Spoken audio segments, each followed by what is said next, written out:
Buenos días, hermanos y hermanas, les envío un saludo de paz y bien. Y hoy continuamos con la lectura de aquella admiración de aquellos dos ancianos. Ayer estábamos viendo cómo Simeón hace aquella oración que bendice a Jesús, pero también le da el aviso que le da a María. Hoy tenemos a aquella mujer también que estaba esperando la venida del Mesías, a Ana. Escuchemos con atención el Evangelio del día de hoy, que está tomado de Lucas 2, versículo 36 al 40. El Señor esté con ustedes. Lectura del Santo Evangelio según San Lucas. Gloria a ti, Señor Jesús. En aquel tiempo había una profetisa Ana, hija de Fanuel, de la tribu de Aser. Era mujer muy anciana. De joven había vivido 7 años casada y tenía ya 84 años de edad. No se apartaba del templo ni de día ni de noche, sirviendo a Dios con ayunos y oraciones. Cuando José y María entraban en el templo, era la presentación del niño. Se acercó Ana, dando gracias a Dios y hablando del niño a todos los que aguardaban la liberación de Israel.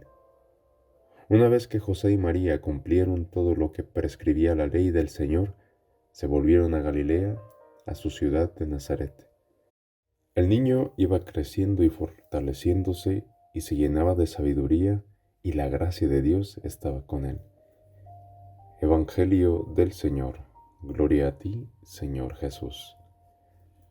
Miren, creo que todos conocemos esas personas que hay en nuestros pueblos, muchas veces alrededor de nuestras iglesias, que pasan desapercibidas, que parece que no hacen nada, pero que están atentas a cualquier problema o necesidad, y quizá casi sin que nadie lo note, se acercan a quien quizá pudiera ayudar o hacer algo, para hacer una sugerencia, ayudar, para hacer una obra de caridad. Son personas también que, como decimos, podemos ver en el entorno de nuestras iglesias, personas que quizás son muy piadosas o practican su religión diario, pero a quienes quizás no somos capaces de valorar.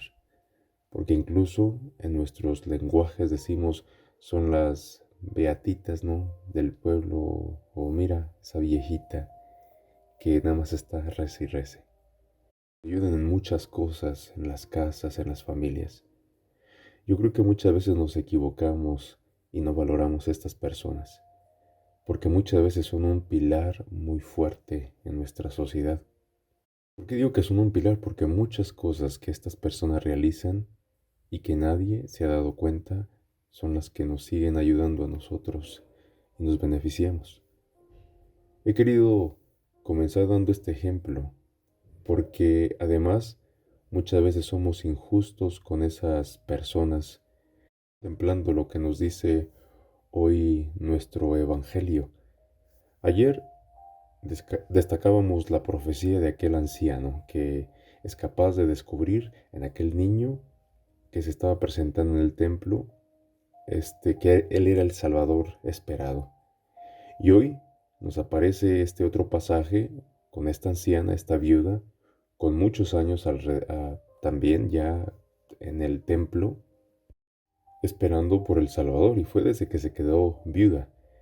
Y cuántas cosas en silencio habría realizado en servicio de peregrinos que iban al templo, su oración cada vez que iba, cuántas alabanzas había hecho, así como Simeón reconoció a aquel niño y que dio aquella alabanza también, ella dio esa alabanza porque ellos esperaban al Salvador. Entonces la veremos silenciosamente deslizándose entre la gente para hablarles de aquel niño.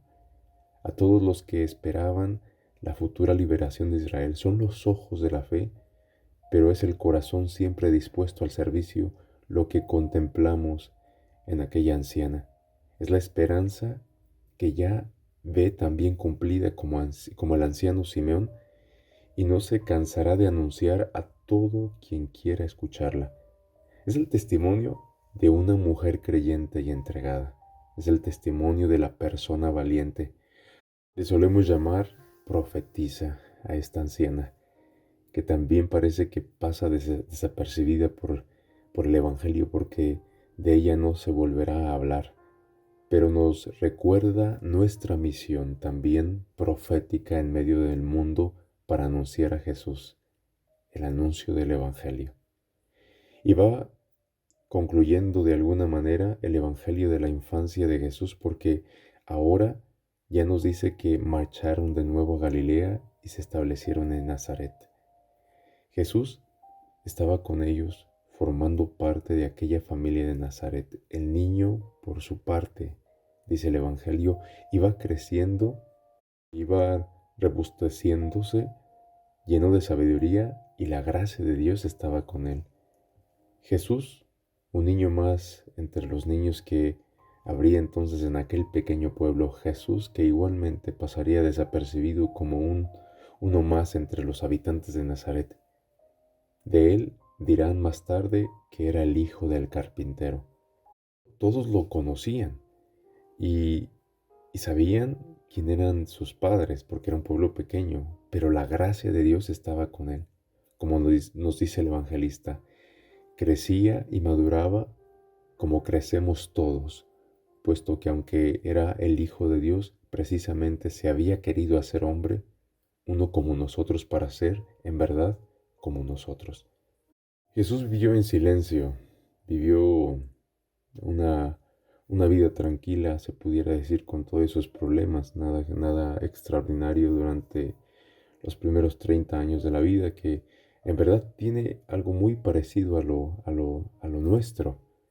Durante esos 30 años vivió en un tipo de silencio. El silencio de ese tiempo de Jesús en Nazaret es también muy importante y mucho nos puede ayudar a nuestra vida y a nuestra fe para que sepamos valorar ese tiempo de crecimiento y de maduración que todos hemos de hacer en la vida.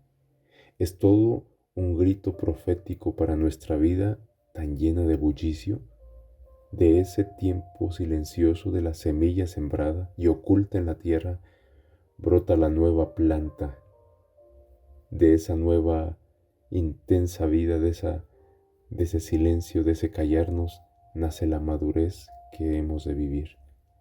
Seamos entonces, hermanos y hermanas, como esa Ana, profeticemos, demos testimonio, poniendo en práctica todo lo bueno que aprendemos todos los días, siendo pacientes, siendo cariñosos, siendo amorosos, siendo caritativos, no siendo orgullosos, siendo humildes. Es lo que nos invita el Evangelio del día de hoy, y a vivir en el silencio de nuestra vida, y aprendamos a usar ese silencio para madurar y cuestionarnos. Hermanos y hermanas, que tengan un excelente día. Amén.